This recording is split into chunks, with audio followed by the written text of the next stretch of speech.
معروف anchor person, social worker اور freelancer Ishrat Fatima اور Mehr Shabbir Hussain admin executive Zee nine news نے اسد فردوسی فاؤنڈیشن کے project Firdausi international institute of digital skills Arifullah branch کا visit کیا۔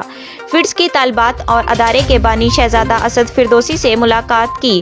اس موقع پر Shabbir Hussain admin executive officer زی9 news کا کہنا تھا کہ اسد فردوسی فاؤنڈیشن کے تمام پروجیکٹس قابل تعریف ہیں۔ پروجیکٹس پر ورکنگ اور طالبات کی تعداد کو دیکھ کر آریف اللہ برانچ کی انتظامیہ کا ادارے کے ساتھ مخلص پن اور محنت نظر آ رہی ہے۔ اس موقع پر معروف اینکر پرسن، سوشل ورکر عشرت فاطمہ کا کہنا تھا کہ اسد فردوسی فاؤنڈیشن کے تمام پروجیکٹس شاندار کام کر رہے ہیں۔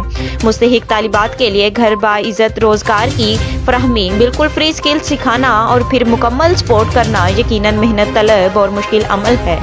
فڈس آریف اللہ برانچ کی ایڈمنسٹریشن اور اسد فردوسی فاؤنڈیشن کی تمام برانچز کی ایڈمنسٹریشن خراج تحسین کی مستحق ہے۔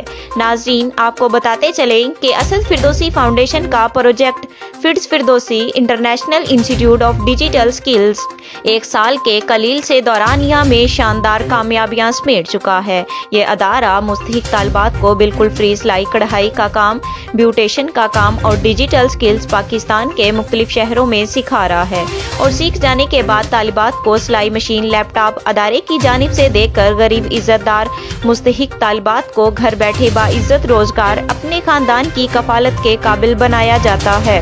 اور اسد فردوسی فاؤنڈیشن کا مشن ملک عزیز اسلامی جمہوریہ پاکستان میں غربت اور جہالت کا خاتمہ کرنا ہے۔